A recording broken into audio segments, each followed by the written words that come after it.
পানি সম্পদ মন্ত্রণালয়ের প্রতিমন্ত্রী ফরহাদ হোসেন আজাদ বলেছেন, কৃষক কার্ড বিতরণে কোনো ধরনের রাজনৈতিক বিবেচনা বা অনিয়মের সুযোগ নেই। প্রকৃত কৃষকদের তালিকা যাচাই বাছাই করেই এই কার্ড প্রদান করা হচ্ছে, যাতে তারা সরকারি সকল কৃষি সুবিধা সহজে পেতে পারেন।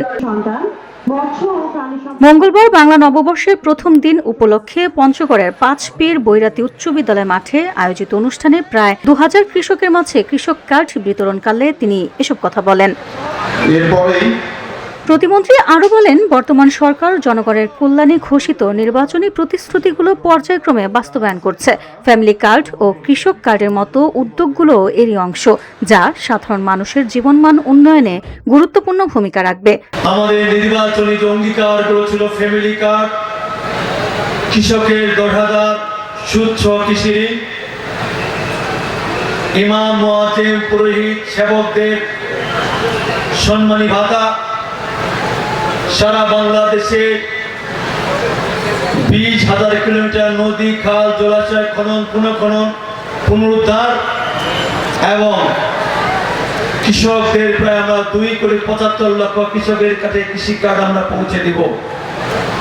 সেইখানে নয় আমরা কোন ধর্ম, বর্ণ সেই হিসাবে কিন্তু আপনাদেরকে যাচাই বাছাই করি নাই। আমিও বলতে পারবো না যে আমাদের কোন মানুষটি এই কৃষক কার্ডটা পেলেন। এটাই হচ্ছে বিএনপি, এটাই হচ্ছে তারেক রহমান, এটাই জিয়া রহমানের রাজনীতি, এটাই খালেদা জিয়ার রাজনীতি।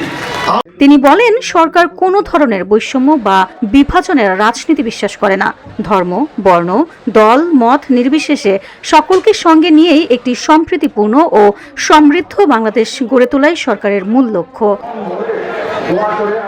অনুষ্ঠানে বিশেষ অতিথি হিসেবে উপস্থিত ছিলেন জেলা প্রশাসক শুক্রিয়া পারভিন, পুলিশ সুপার রবিউল ইসলাম এবং জেলা কৃষি সম্প্রসারণ অধিদপ্তরের উপপরিচালক আব্দুল মতিন। এছাড়া বিভিন্ন সরকারি দপ্তরের কর্মকর্তা, কর্মচারী, স্থানীয় রাজনীতি নেতৃবৃন্দ, উপকারভোগী কৃষক, কৃষানী এবং বিভিন্ন শিক্ষা প্রতিষ্ঠানের শিক্ষার্থীরা উপস্থিত ছিলেন। এর আগে ভিডিও কনফারেন্সের মাধ্যমে যুক্ত হয়ে পাইলট প্রকল্পের আওতায় দেশের ১১টি উপজেলার কৃষকদের মাঝে কৃষক কার্ড বিতরণ কার্যক্রমের উদ্বোধন করা হয়। অনুষ্ঠানে কৃষকরা সরকারের এই উদ্যোগকে স্বাগত জানিয়ে বলেন, কৃষক কার্ডের মাধ্যমে তারা সার, বীজ ও অন্যান্য কৃষি সহায়তা সহজে পেতে পারবেন, যা কৃষি উৎপাদন বৃদ্ধি ও তাদের জীবনমান উন্নয়নে সহায়ক হবে।